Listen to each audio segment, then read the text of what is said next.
Señora de la Soledad de Portavaga.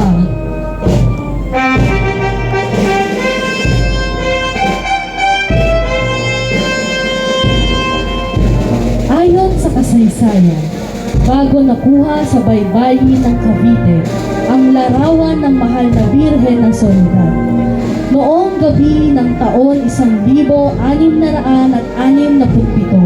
na malakas ang unos, ay nagpakita ang mahal na Birhen sa isang sundalong Kastila na bantay sa pintuan ng Portavaga.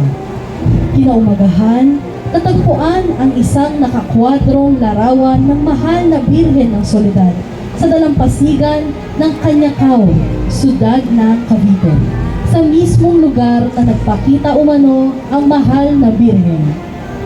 Ang mahal na Birhen ng Soledad de Portavaga ay ginawaran ng koronasyong kanonikal noong 18 ng Nobyembre, taong 2018. Nuestra Señora de la Soledad de Portavaga, Ipanalangin mo kami.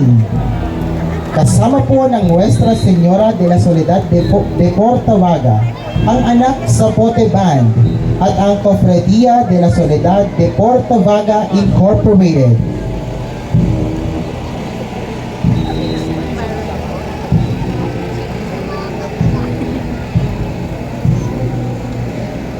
Nuestra Señora del Carmen de San Sebastián,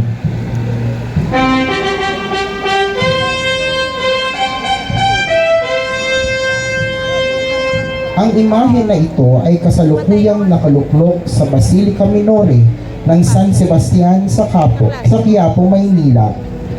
Ang unang imahe ng Birhen ng Carmen sa buong Pilipinas. Ang imahe ng Birhen ng Carmen ng San Sebastian ay dinala sa Pilipinas mula sa Mexico noong taong 1618. Ito ay regalo ng mga madreng Mexicano sa mga Kastilang paring Recoleto sa Pilipinas taong 1625 nang itatag ang isang kofradiya para sa Birhen ng Carmen at naipalaganap ang debosyon sa Birhen at ang pagsusuot ng kanyang eskapularyo. Dahil sa maraming milagro sa pamamagitan ng Birhen ng Carmen, ang kanyang imahen ay ginawaran ng koronasyong kanonikal noong 18 ng Agosto, taong 1971. Nuestra Señora del Carmen de San Sebastián, ipanalangin mo kami.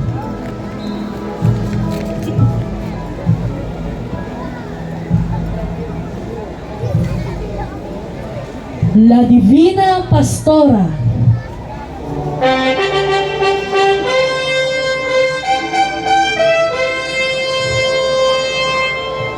noong 18 siglo, isang babae mula sa Gapan, Nueva Ecija, na nagngangalang Juana de la Cruz Valmonte, ay nagkaroon ng mga panaginip tungkol sa isang imahen ng mahal na Birhen na tila isang pastor. Nagpagawa si Juana ng isang maliit na imahen ng Divina Pastora mula sa Espanya at kanya itong idinambana sa kanilang tahanan sa Nueva Ecija. Tuwing ika-1 ng Mayo, nagkakaroon ng pagdiriwang sa tahanan ng mga Valmonte kung saan nagdarasal ang angkan sa Divina Pastora para sa masaganang ani. Di magkalaunan, kumalat sa buong bayan ang mga milagro ng Birhen at ang Birhen ay iniluklok sa simbahan. Ang mahal na Birhen sa taguring Divina Pastora ay idineklarang patrona at tagapangalaga ng gitnang kapatagan. Ang Divina Pastora ay ginawaran ng koronasyong kanonikal noong 26 ng Abril, taong 1964. Mahal na Birhen Divina Pastora, ipanalangin mo kami.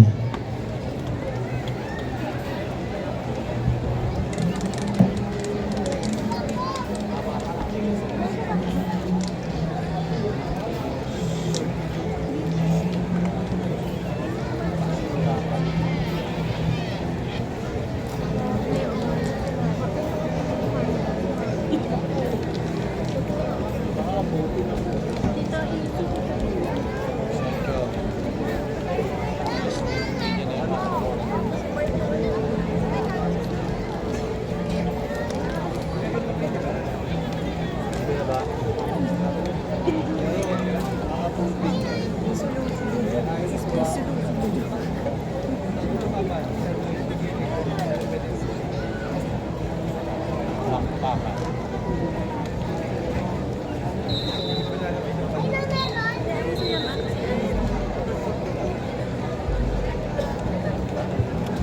naman pala napapakan.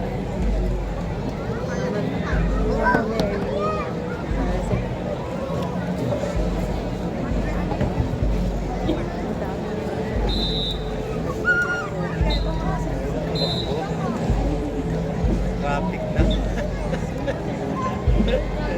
Last time, merienda. Sila na bahala doon. Malaking putol. Malaking putol. Maandar na sa atin.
Maandar na sila sa atin.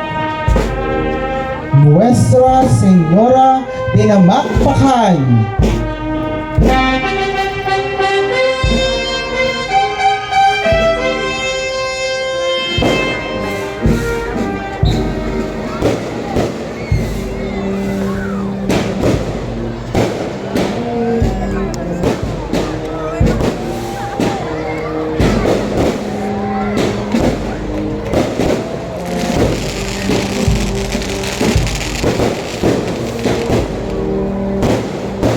Ayon sa kasaysayan, noong taong 1871, dadalhin sana ng mga paring Agustino ang imahe sa Vigan, Ilocos.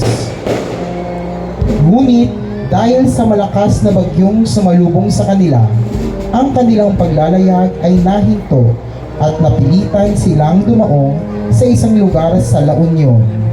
Dahil dito, ang mahal na birhen ay napunta sa bayan ng Luna.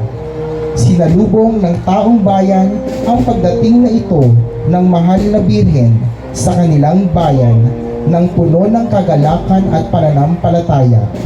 Sa di malamang dahilan, ay hindi na nila ito mailipat papunta sa Vigan, kung kaya't napagpasyahan na lamang na manatili ito sa Luna. Marahil isa itong senyales na gusto ng birhen na manatili ito sa bayan ng Luna. Ang dambana ng Nuestra Señora de Namakpakan ay matatagpuan sa parokya ni Santa Catalina de Alejandria sa bayan ng Luna sa lalawigan ng La Union. Hinawaran ng karangalang koronasyong kanonikal ang imahe noong ika-24 ng Nobyembre taong 1959. Mahal na Birhen ng Namakpakan, ipanalangin mo kami. Kasama ng Nuestra Señora de Namakpakan, ang La Trinidad Academy Cadets, ang De La Cruz Band from Kawit, Cavite, ang Knights of the Altar from the St. Augustine of Canterbury Chapel, Alapan First, at ang Tinig ng Katedral.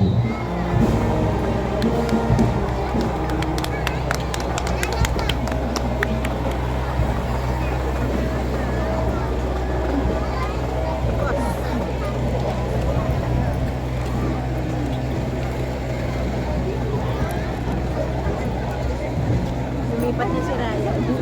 Ang layo ng tanong ni Ryan. Nuestra Señora de la Paz y Buen Viaje.